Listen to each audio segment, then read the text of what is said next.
Olá! E hoje, na nossa leitura de psicografia, a gente vai conhecer o relato do espírito da Camila Pilar Rodrigues, intitulado Críticas e Julgamentos sem Conhecimento de Causa. Ela vai contar pra gente como foi a infância dela quando ela era criança, em tenra idade, onde ela se viu no meio de espíritos. Então ela tinha mediunidade e ela vai contar pra gente como foi o resto da existência dela. Se foi boa, se não foi boa, se você tiver alguma dúvida sobre esse tema, se você conhece alguém que passa por isso, vale muito a pena ouvir para aprender. Esse relato lindo foi trazido pela querida médium Sônia Lopes, do canal Revelações Espirituais. A Sônia, ela é terapeuta espiritual, ela trabalha com terapias de vidas passadas. Se você se interessa por esse assunto, procura a Sônia no canal Revelações Espirituais. Vamos para o relato maravilhoso da Camila Pilar Rodrigues. Nos meus 5 anos de idade, eu via pessoas na minha casa. Perguntei a papai: quem é aquele homem? Deve ser o seu amiguinho imaginário. Não, papai, ele não é criança, é velho. Usa um chapéu, camisa amarela, tem botas e bigode. Mamãe falou ao papai: meu bem, será que a nossa filha é vidente? Que bobagem, logo isso vai passar. E de tanto ver aquele homem por anos seguidos, eu lhe perguntei: o que faz na minha casa? Aqui ninguém te conhece. Meu nome é Júlio. Esta casa foi minha. Eu comprei o terreno e construí. Quando terminei a construção, tudo mudou. Não sei para onde foi a minha família. Eu estava com 10 anos e perguntei a ele: você já pediu ajuda para Jesus? Lá na igreja onde eu vou, falam muito dele. Já ouvi falar desse Jesus. Não acredito que ele possa fazer algo para me ajudar. Quer ir comigo domingo lá na igreja? Ele perguntou: esse Jesus só fica na igreja? Eu sou criança, não sei muitas coisas. O senhor é quem deveria saber. Nessa conversa eu escrevi tudo o que ele me falava, pois estava fazendo os deveres da escola e ele veio conversar comigo. Eu me atrapalhei e não percebi que levei o caderno para a escola. A professora me chamou para explicar o que aquilo significava e eu falei a verdade. Então, chamaram meus pais e disseram que eu não estava bem mentalmente, pois o que eu escrevia não tinha sentido. Meus pais ficaram preocupados e falaram: minha filha, você não pode dizer que vê pessoas invisíveis. Mas pai, eles existem. Mamãe falou: vamos nos mudar de casa. Já não me sinto confortável, estou com medo.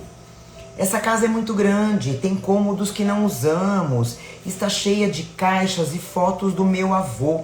Acho que tem até foto do meu bisavô. Papai falou: vou procurar outra casa.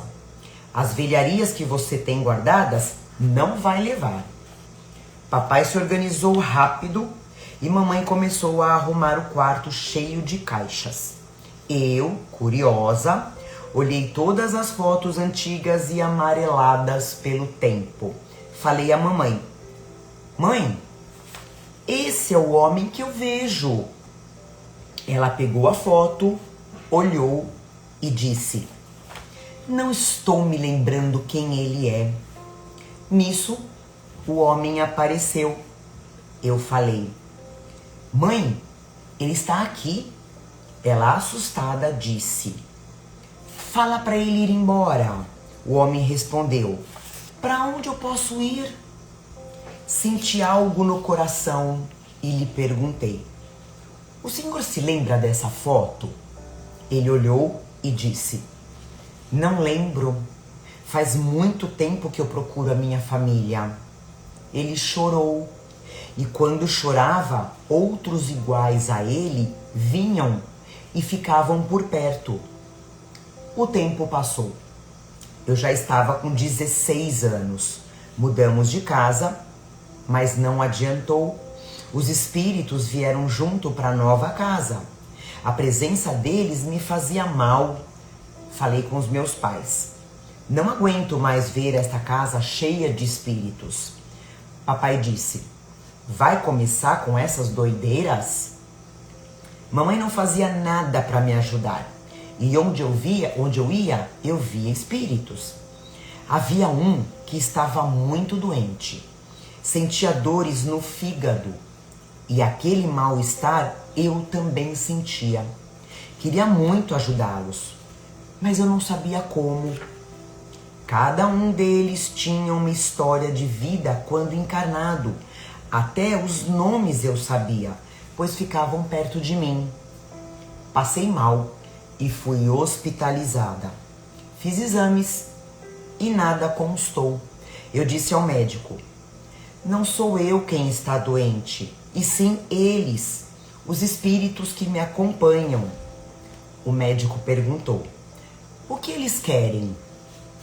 Estão sofrendo, sentem dores, tristeza e saudades. Doutor, eu não uso drogas, não é alucinação. Eu sei, se você usasse drogas, os exames mostrariam. Você possui faculdades mediúnicas. Não são todos que conseguem ver espíritos. O que eu faço, doutor?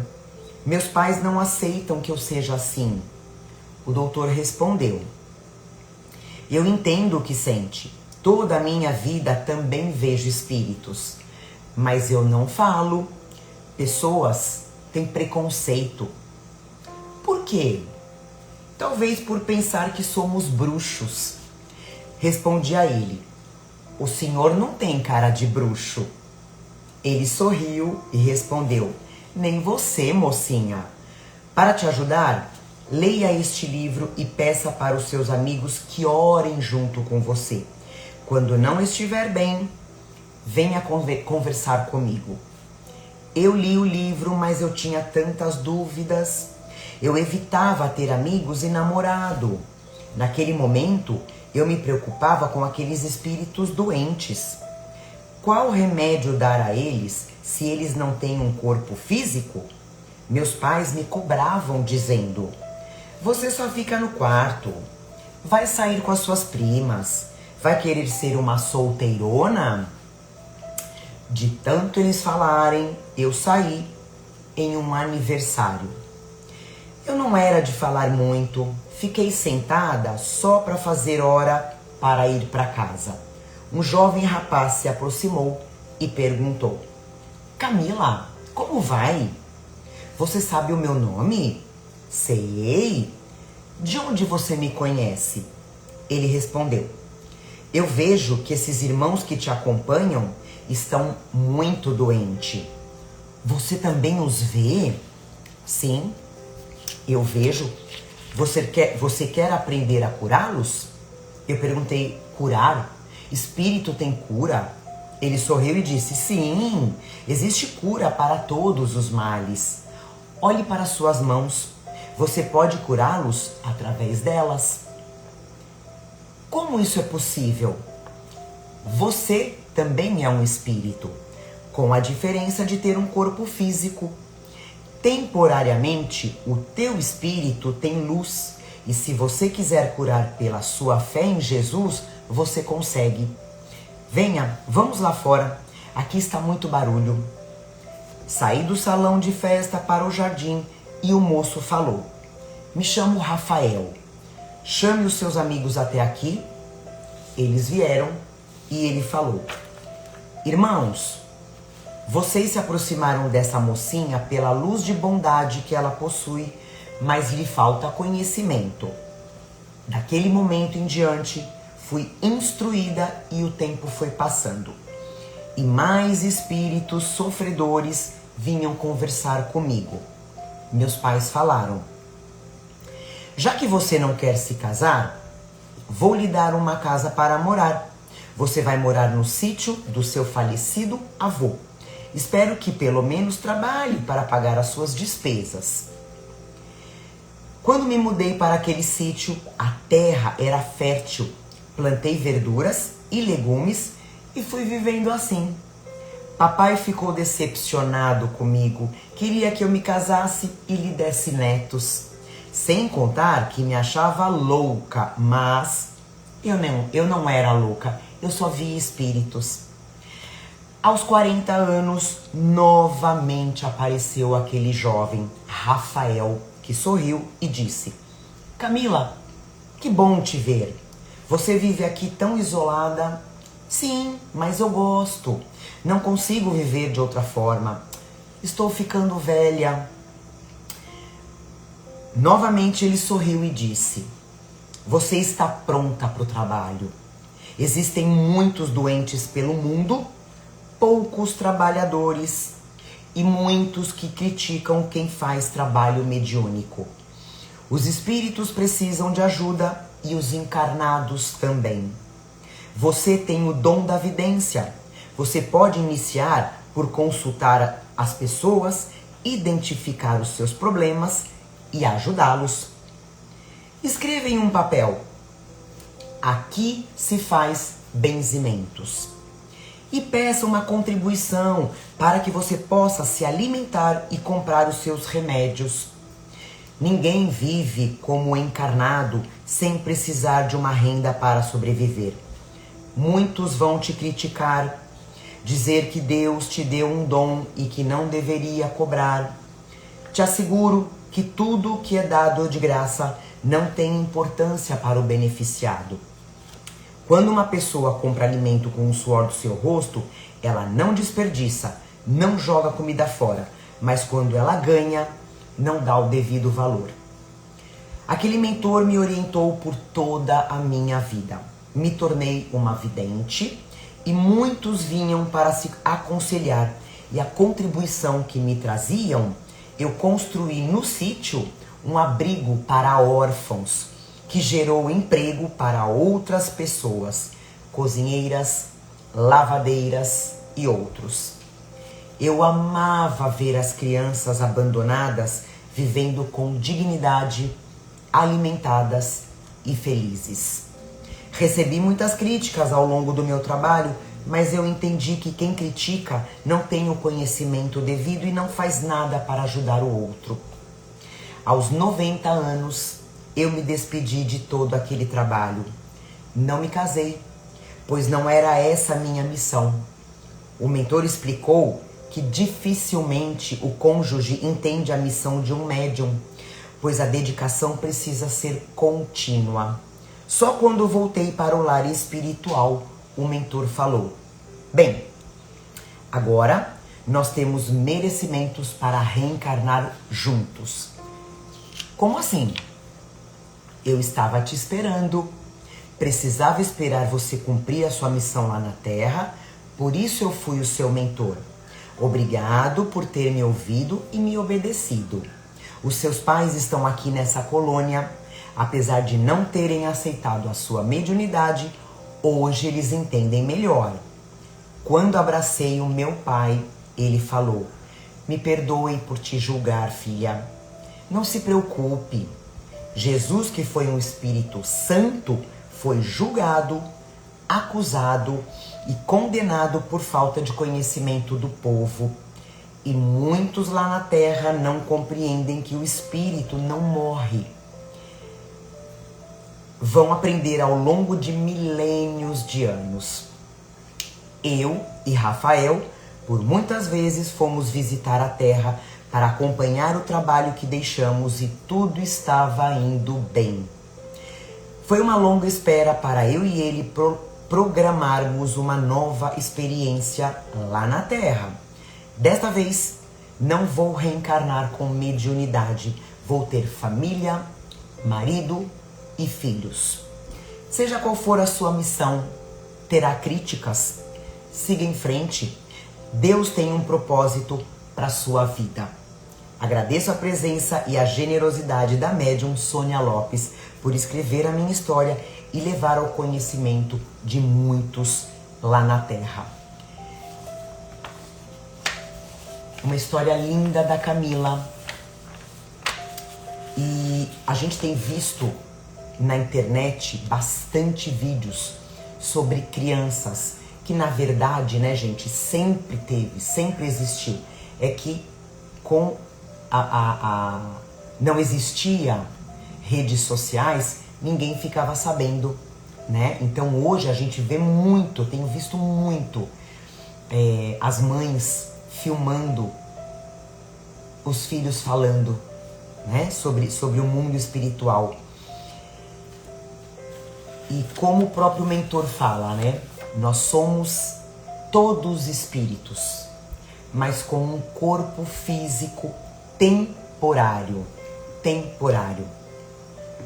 A presença de espíritos, gente, nos lugares, a gente tem que lembrar que em todos, absolutamente em todos os lugares, existem espíritos.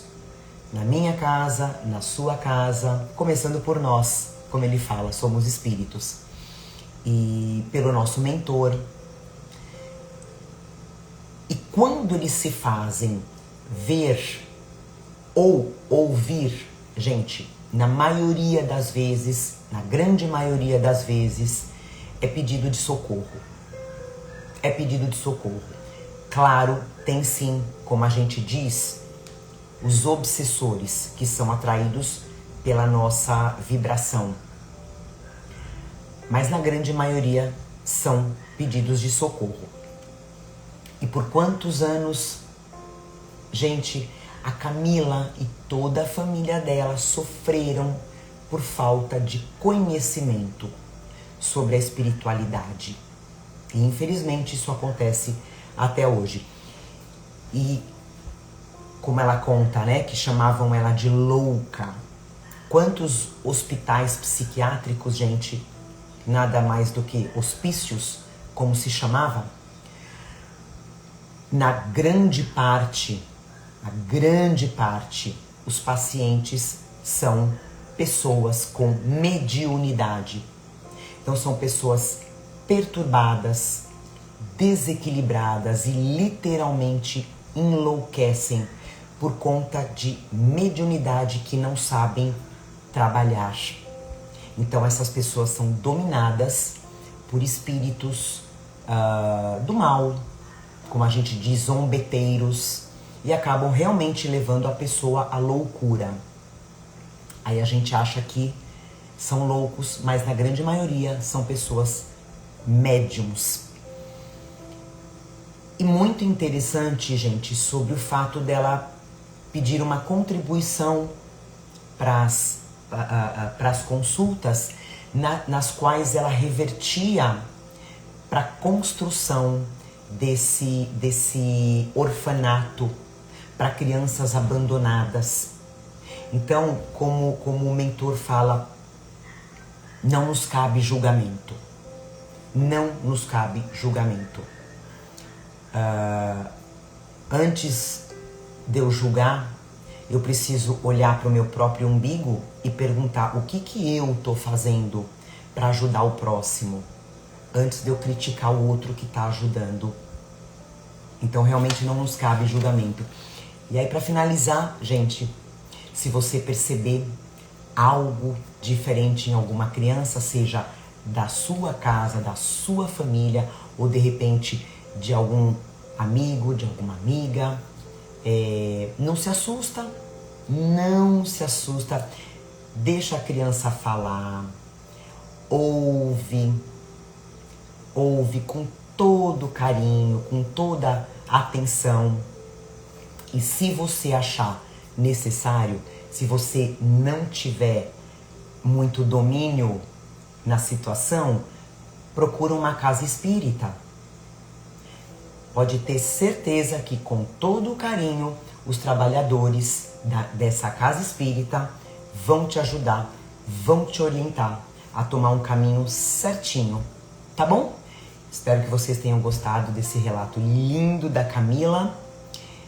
Curtam o vídeo e compartilhem para que esse conhecimento chegue para mais pessoas. Até o próximo relato.